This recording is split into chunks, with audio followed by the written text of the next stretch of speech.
A Embrapa é uma empresa, sim, que os embrapianos vestem a camisa.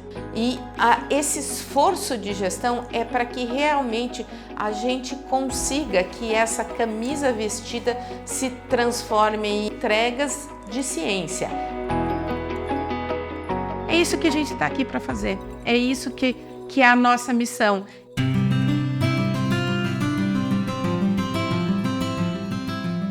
A gente tem uma oportunidade hoje no Brasil de resolver dois grandes problemas da humanidade. Produção de alimentos para uma população crescente. Em breve seremos 10 bilhões de pessoas no mundo comendo todos os dias. É uma indústria de alimentos que a gente não vive sem. E o segundo grande problema da humanidade são as mudanças climáticas. E a melhor alternativa para mitigar as mudanças climáticas é a restauração dos ambientes, né, que nós degradamos. Então, o reflorestamento, ele é a principal arma que a humanidade tem para lidar com as mudanças climáticas, a principal ferramenta que a gente tem. Eu sempre costumo falar que hoje a agricultura ela tem que vir, o agro, o bio e o tech, ela tem que vir recheada disso. Porque a gente olha para o agro, a gente olha para o bio, toda a série dos bios, bioeconomia, bioinsumos, biocombustíveis, biodiversidade, e a gente tem que ter a tecnologia que subsidia isso para essa agricultura pujante, essa agricultura sustentável, que é a agricultura do futuro, né? Como alimentarmos tanta gente de maneira mais consistente do ponto de vista de menos contaminação, com sustentabilidade, né? E algo que eu queria trazer, que é importante a gente destacar, é que a Embrapa Meio Ambiente ela tem hoje por missão, né, talvez uma das pautas de maior relevância para a economia mundial na atualidade, que é promover uma agricultura sustentável. Né? E isso é um papel de destaque que o Brasil ele pode e deve assumir com maestria, como essa grande potência agroambiental que o Brasil é. A gente está completando aí 50 anos, né, da existência da Embrapa, e ela foi um diferencial total para o Brasil. Né? Muitos países, inclusive, falam assim, nós queremos ter uma Embrapa, né, porque nós realmente assim, fomos a ponta de lança de uma revolução que trouxe o país de uma situação de grande dependência de importação de alimentos para um país hoje que é um grande exportador de alimentos, né? Um grande provedor de alimentos. É tudo que a gente está trabalhando para trazer o proprietário rural como um sujeito que é o aliado principal da restauração florestal. E na Embrapa Meio Ambiente a gente está caminhando nessa linha, né? Desde o jovem rural até técnicas para restaurar melhor e também tudo com ganho econômico para o agricultor familiar ou o agricultor, seja ele um agricultor que planta em maior escala. Então, ele hoje planta no sistema convencional, ele vai mudar esse sistema para se tornar mais sustentável. O que significa isso?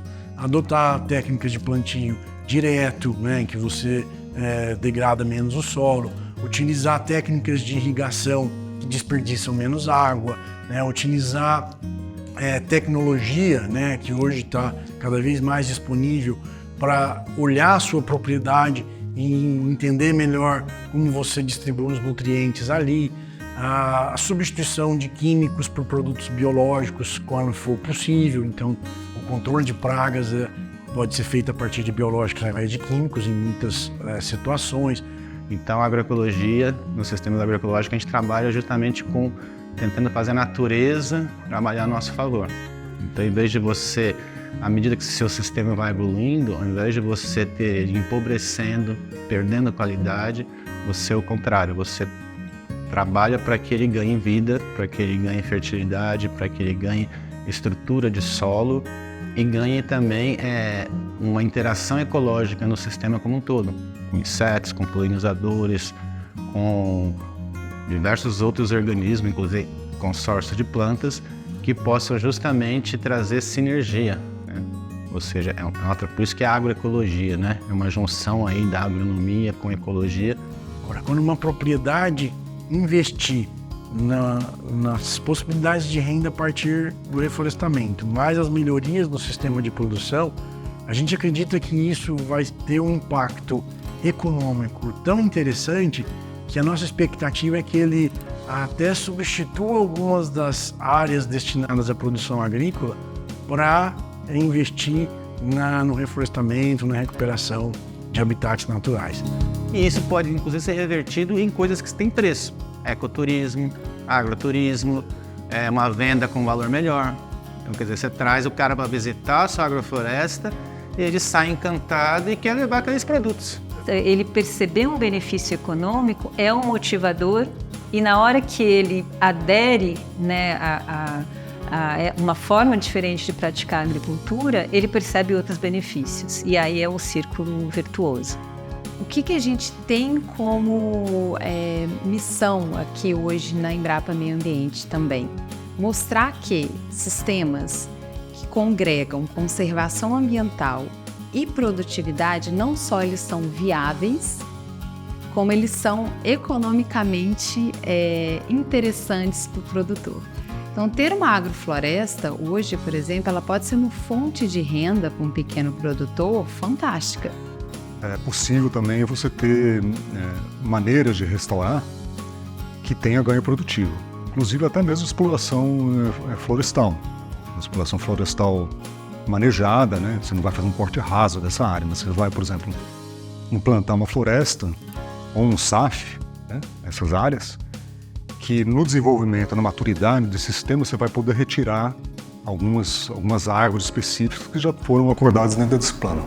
Então é um equilíbrio, né? Ele está, ao mesmo tempo, reduzindo o custo, mantendo a produtividade, então com isso ele tem um momento de lucro, né? Que seria a sustentabilidade aí ao longo do tempo, né? Se as coisas melhoraram, tanto em termos da qualidade da gestão ambiental do que se realiza, quanto da produtividade, quanto da participação do país no mercado internacional agropecuário, quanto no suprimento e na segurança, na soberania alimentar do país, sem dúvida a Embrapa participa via os produtores para atender a sociedade. Um dos grandes diferenciais da Embrapa é que nós temos um diálogo aberto com todos os atores do agro, seja com os produtores, seja com o governo, através dos ministérios, e esse diálogo aberto que nós temos com esses órgãos permite que a gente consiga implementar as nossas pesquisas. Então, toda a organização dela hoje, em especial dessa unidade, ela garante essa rastreabilidade. Então, você consegue saber que o resultado que hoje está sendo entregue, qual foi a origem, quem patrocinou, quais foram os envolvidos, que legislação eles atenderam, que normativas tiveram que se explicar ou apresentar, que comitês que precisaram recorrer para fazer com que tudo aquilo fosse feito dentro de todo esse complexo legislativo que envolve hoje a gestão de uma empresa pública de pesquisa.